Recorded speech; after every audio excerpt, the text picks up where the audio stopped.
kulanti wacan oo wanaagsan saaxiibayaal waxaad ku soo dhawaataan barnaamijkii kuna wareedka raadiyo magan waxaana toddobaadkan uu idinkaga imaanayaa magaalada Carmo ee gobolka Bari qodobada aan idinkugu hayno barnaamijka kulan wareedka waxaa qayb ka ah maareeyaha duulista hawada oo ka hadlay diyaarad shalay ku burburtay garoonka Aadan Cadde hanti dhowrka guud ee qaranka oo amar culus duldhigay madaxda wasiirada xilgaarsiinta kooxo cayaal weerar ah oo dil ka geystay Muqdisho madaxweyne xasan sheekh siyaasadiisa arrimaha dibadda maxaa laga filan karaa waa faalo aad ku maqli doontaan barnaamijka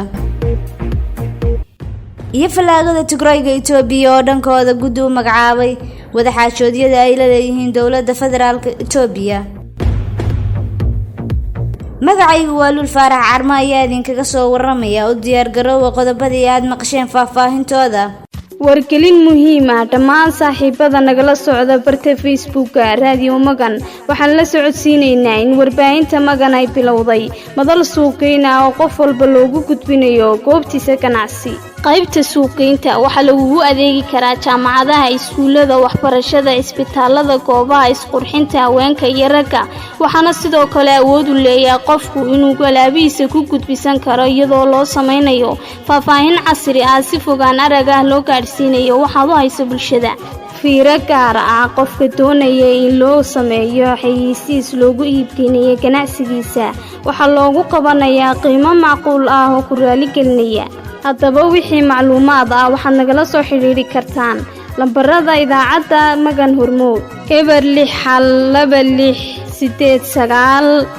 62689 ama Samtel eber 6226891 ama eber 6823489493 wax yar bixi wax badan aad heshidee waa hagaag aan u gudagalno barnaamijkeena waxaana soo qabanayaa dhankii qodobadii aad maqasheen faahfaahintooda maareeyaha duulista hawada oo ka hadlay diyaarad shalay ku burburtay garoonka diyaaradaha Aadan Cadde ee Muqdisho wariye Mahad Maxamuud Xaashi ayaa la diyaara maareeyaha hay'adda duulista rayidka Soomaaliya Axmed Macalin Xasan ayaa ka hadlay shilkii diyaaradeed ee maanta ka dhacay garoonka diyaaradaha Aadan Cadde ee magaalada Muqdisho halkaas oo ay ku burburtay diyaarad siday dad shacab ah maareeye Axmed ayaa sheegay inay si guul ah ugu dhamaatay badbaadada dadkii rakaabka ahaa ee saarnaa diyaaradda oo tiradoodu dhammayd 36 qofood kadib markii ay shilku ku gashay garoonka marka uu shilku dhacayay 2 saacadood oo shidaal ah ayaa u dhineed oo diyaaraddu ku jirtay marka runwayga meeshuu ka bilaabanayo ayay ku dhacday markii ay deganaysay rakaabkii wax dhibaato ah soo ma gaarin oo aan ka ahayn dad xogay shoog ku jiray marka saacado kooban maadaama ay runwayga ku dhex jirtay ayaa maaragtay garoonku xirnaa 1 saac iyo wax yar ayuu xirnaa kadibna dadkii gurmadka degdega ah ee garoonka sida debdemiska iyo ambulansidii iyo ayaa u gurmaday marka dadkii oo dhan passengerkii oo dhan waa la sii badbaadaha ayaa lagu soo daadgurayay garoonkiina dib ayaan u furnay oo diyaaradii waan ka durjinay marka xaaladda guud ahaan waa okay si guulaha ay noogu dhamaatay sidoo kale waxa uu sheegay in cilada ay shilka ku gashay diyaaradda aysan ahayn mid hore loo sii ogaa isagoo xusay inay bilaabeen baaritaan ku aadan arintaas isla markaana uu hadda garoonka si caadi ah u shaqeynayo may normally sida caadiyanka hadii ciladi haysato diyaaradda oo ama engine wax ka yahay ama shidaalku ku yar yahay ama qof jiran uu saaran yahay xaaladaha sabab kale ama hijack ay taho la afduubo xaaladahaas oo dhan pilotku wuxuu isticmaalaa code oo AT sida ay isla yaqaanaan nimanka diyaaradda hagaya marka wax calaamada oo uu soo sheegtay ma jiraan diyaaraddu caadi ayay noo ahayd clearance-ga la siiyay ama degashada amarka la siiyay si diyaaradda caadi ayaa loo siiyay waxaan la rajaynayaa inuu si caadi pilotku u aga dhigto marka ciladan unbaa timid marka wax hore loo sii ogaa ama diyaaradda laga rajaynayo oo ciladii ma jirin waa gartay diyaaradahan fokorka ah sida la sheegay diyaaradda shilka gashay ayaa waxa ay u koreysneed shirkadda Juba Airways waxayna ka diiwaan gashan tahay dalka Kenya diyaaradan ayaa sumadeedu tahay 5Y-GXN oo ay duulimaadkeedu shalay ka kacday magaalada Baydhabo iyadoo cilad la kulantay wax yar ka hor intii aysan soo degin garoonka diyaaradaha taas oo uu ka dhashay dab xoogan oo markii dambe lagu guuleystay in la damiyo balse burbur diyaaradeed ayaa meesha ka dhacay. hantidhowrka guud ee qaranka oo amar culus duldhigay madaxda wasiirada xilgaarsiinta Axmed Yaasiin Cabdullaahi ayaa qaadaa dhigay qodobkaas. hantidhowrka guud ee qaranka ayaa soo saaray amar lagu mamnuucay in hay'adaha dowladda ay galaan heshiisyo waaweyn inta laga ansixinayo xukuumad rasmi ah. saxaafadeed ka soo baxay xafiiska hantidhowrka ayaa lagu cadeeyay in ay hay'adaha dowladdu qaar laga hor istaagay tallaabooyin ay ku saxiixi rabeen qandaraasyo ku kacaya malaayiin dollar. saxiixa qandaraasyadaasi uu hor istaagay waxaa qoraal hantidhowrka lagu sheegay in khatar ku ahaayeen dalka islamarkaana iyadoo taas laga duulayo gebi ahaanba la mamnuucay in la saxeexo heshiisyo cusub. xafiiska hantidhowrka guud ee qaranka wuxuu ku warhelay in qaar ka mid ah hay'adaha dowladda ay bilaabeen qorshayaal lagu meel marinayo dhaqangelinta heshiisyo waaweyn oo ku kacaya malaayiin dollar kuwaasi oo dalka ku yeelanaya saameyn dhaqaale oo xoog leh ayaa lagu yiri qoraalka. hantidhowrka ayaa hay'adaha dowladda ku joojiyay in heshiisyo galaan ilaa inta laga ansixinayo xukuumad cusub. sida oo kale ayuu dhowr ku mar heshiisyo burbureen intii ay jirtay xukuumadii xilgaarsiinta ahayd. ra-iisul wasaaraha Soomaaliya Xamse Cabdi Barre ayaa hadda ku howlan xulashada xukuumadiisa waxaana lagu wadaa in maalmaha soo socda uu ku dhawaaqo golihiisa wasiirada. kooxa cayaal weera ah oo dil ka geystay Muqdisho. Cabdikariin Maxamed Dhagaxow ayaa faahfaahinaya tafaasiirta qodobkaas. macluumaad dheeri ayaa waxaa laga helayaa dil degmada Kaaraan ka geysteen koox yaal weeraha kadib markii ay weerar ku qaadeen Cabdiraxmaan Sheekh Maxamed Marcadde oo kamid ahaa dhalinyarada deegaanka. marxuumka ayaa la sheegay in habeennimadii Axadda maqribkii ay si arxan daraha u dileen koox yaal weer ah xilli uu ku sugnaa xaafadda Xaawo Casir ee degmada Kaaraan. Cabdiraxmaan ayaa ahaa wiil dhalinyaro ah wuxuuna kutubo cilmi ka baranayay mid kamid ah masaajidada ku yaala halkaasi sidoo kalena wuxuu ku jiray fasalka labaad ee dugsiga sare. hooyo Safiya Sheekh Maxamed Godane oo dhashay marxuumka ayaa ka warbixisay dilka wiilkeeda waxayna sheegtay in 7 mindi ay ku dhufteen yaal weero xilli ay adeeg u dirsatay. sidoo kale waxay baaq u dirtay dowladda federaalka ee Soomaaliya iyadoo ka dalbatay in cadaalad loo raadiyo wiilkeeda si sharciga loola tiigsado dadkii dilay. cadaalad ayaan u baahanahay in dadkii soo dilay la horkeeno cadaaladda oo cunugiigu cadaalad helo ayay raacisay hooyo Safiya Sheekh Maxamed Godane. dhinaca kale wararka aan helayno ayaa sheegaya in la soo qabtay qaar kamid ah kooxda ciyaal weerada ah ee dilka u geystay Allah u naxariistay Cabdiraxmaan Sheekh Maxamed Marcadde waxaana gacanta ku soo dhigay ciidamo ka tirsan kuwa booliska dowladda Soomaaliya. dhacdooyinka la xiriira dhibaatooyinka ay deegaanka ka geysanayaan ciyaal weerada ayaa maalmihii u dambeeyay kordhay kuwaas oo sababay in xaafadaha qaar laga barakaco. Cabdikariin Maxamed Dhagaxow, warbaahinta raadiyo Magan, Muqdisho.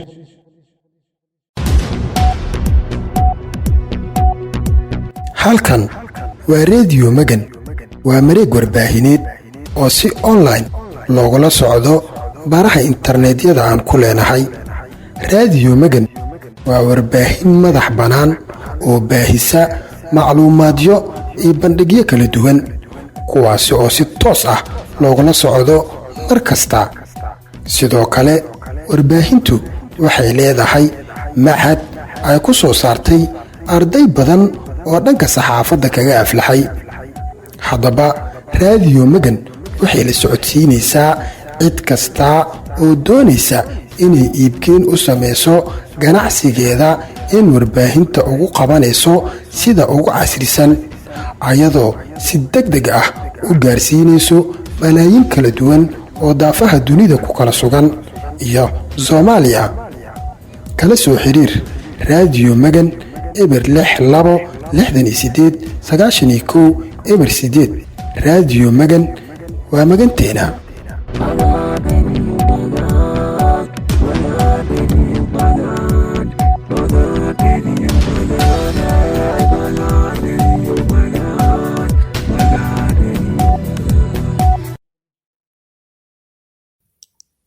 waa hagaag waxaan dhex bartamaha kaga jirnaa bandhigii kulan wareedka raadiyo magan waxaana soo qabanayaa xubintii cayaaraha waxaana soo jeedinaysa suxufiyad Samsam Maxamed Faarax.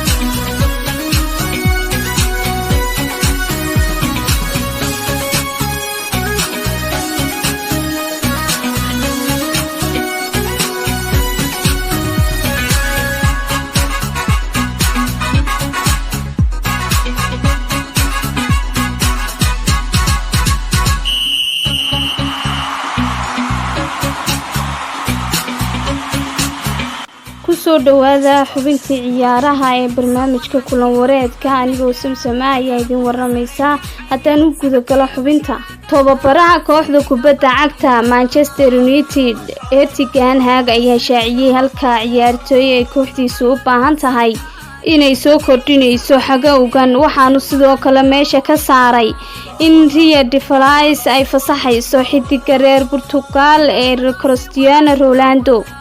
dhinaca kale wadanka Ingiriiska ee Premier League oo waqtigii uu bilaabmay ay ka harsan tahay wax ka yar 3 toddobaad waxa lagu arki doonaa sharciyo cusub oo aan hore uga jirin kuwa isbedelo lagu sameeyay laga yaabo in aad si aad u dareemin marka aad aragto isticmaalkooda xilli ciyaareedkan oo ah midkii 31aad ee inta magaca laga bedelay horyaalka Ingiriiska Premier League ayaa waxaa lagu furi doonaa Arsenal iyo Crystal maalinta Jimcaha waxaana isla maalintaas bilaabmi doona sharciyo cusub oo sanadka la hirgeliyo oo tiradoodu tahay 7.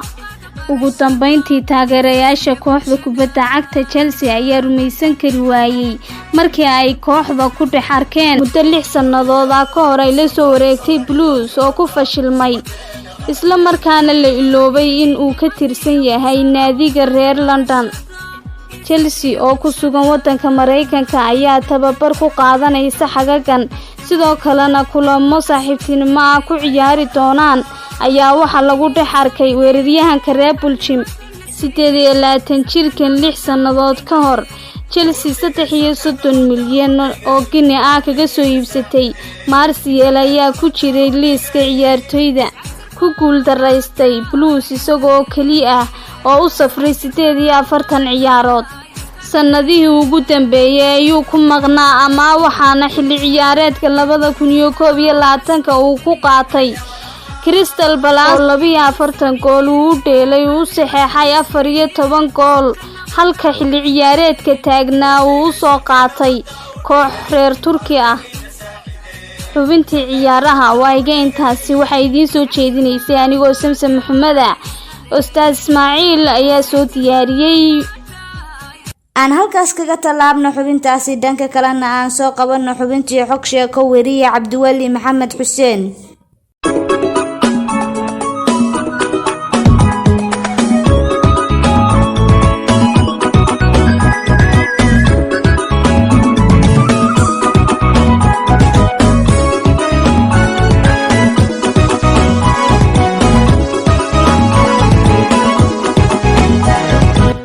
Assalaamu calaykum waraxmatullaahi wabarakaatuh kulanti wacan oo wanaagsan dhageystayaal ku soo dhawaada xubinteena xog sheeko maanta xubinteena waxaan ku soo qaadan doonaa dadka dabeecadda xun ama qalafsan qoraalkan kooban waxaan uga hadli doonaa sida ay muhiim u tahay la dhaqanka dadka dabeecadda xun cid walba ma dabeecad xumo balse waxa loo baahan yahay ayaa ah inay tahay muhiim la dhaqanka dadka dabeecadda xun maxaa yeelay waxa laga yaabaa qofka dabeecadda xun inuu yahay mid waalidkaaga ah ehelkaaga ku dhow walaalka mise walaasha ama aan iraahdo maamulaha shirkadda aad ka shaqaysid mise ururka aad la shaqaysid haddii aan si kale aan u iraahdo goobaha aad wax ka barato sida iskuulada mise jaamacadaha inta badan way adag tahay in aad la dhaqanto qof dabeecad xun maxaa yeelay qofka dabeecadda xun mar walba wuxuu u moodaa inuu isaga mise iyada ay gar leedahay laakiin qofka aqliga leh haddana dabeecadda xun wuxuu ogaadaa in uu qaldanaa markuu xanaaqa ka bao waqtigaasi ayaa laga yaabaa in uu raaligelin ka bixiyo wuxuu sameeyey. La dhaqanka dadka dabeecadda xun waxa ay ku tusinaysaa inaad tahay shakhsi horumarin karo noloshiisa mise nolosheeda, maxaa yeelay qofka waxaa wanaagsan inuu yahay shakhsi cid walba la heshiini karto. dantaada ayaa ku jirto inaad noqoto shakhsi cid walba la heshiini karto mise la dhaqmi karto. Ka fogaanshaha dadka dabeecadda xun, wax walba oo aad isleedahay waad iskugu dhici kartaan mise waad iskaga hor imaani kartaan. Haddii dhalinyarada aad la tahay saaxiibada ay yihiin kuwo dabeecad qallafsan, maxaad samaysaa? Haddii aad isleedahay waad ka maarantaa misana caqabad weyn ayay ku gelinayaan iyo wixii la mid ah, haddaba waxaa kuu habboon inaad isaga dheeraato dadka noocaas ah.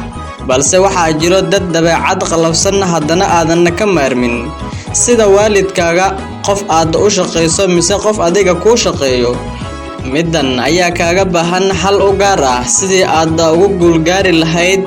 Waxaan halkan ku soo koobayaa, haddii aad jeceshahay in aad noloshaada horumariso, waxaa jiro siyaabo badan oo aad ku horumarin karto noloshaada, sida 1. La dhaqanka dadka wanaagsan oo lagaga baahan yahay in aad in badan u dulqaadato maadaama aad og tahay in qofkan uu dabeecad xun yahay mise qallafsan yahay. 2. Ganacsiga aad ku jirto haddii ay jiraan dad kula wadaago hantidaada ganacsiga, waxaa wanaagsan inaad wada taqaano dabeecadaha ay leeyihiin iyo sida loo baahan yahay in aad ula dhaqanto dadkaasi. Sida aad aqoon badan ugu leedahay ayaad u kala fahmi ogtahay.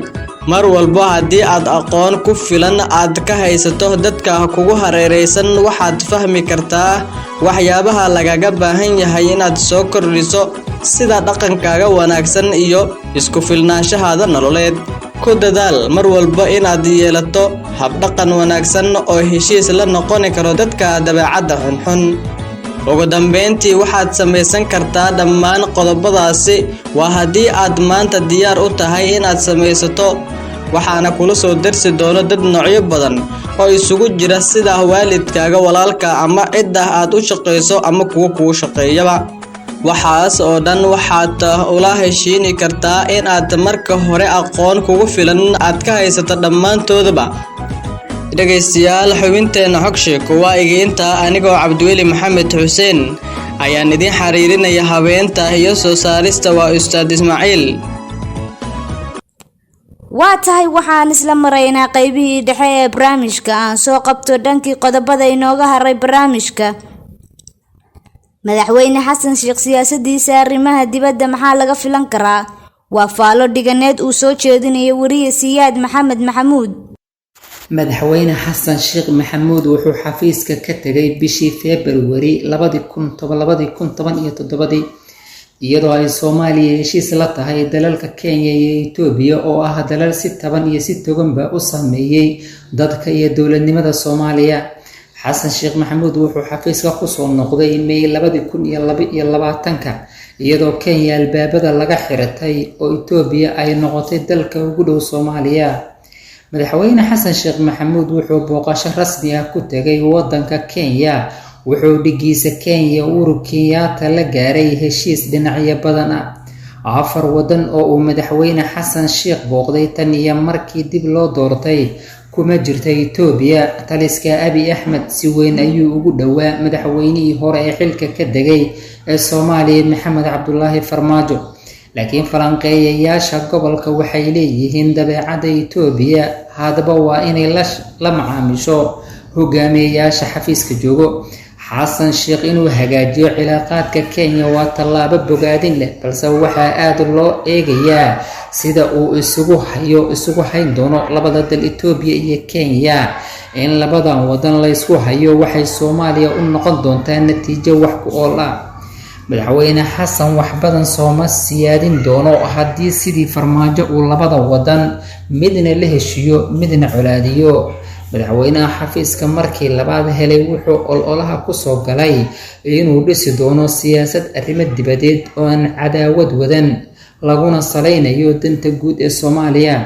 inkastoo aysan sinayn faa'iidada ay labadaasi dal ee Kenya iyo Itoobiya ku qabaan dalka Soomaaliya, iyo danaha uga xiran.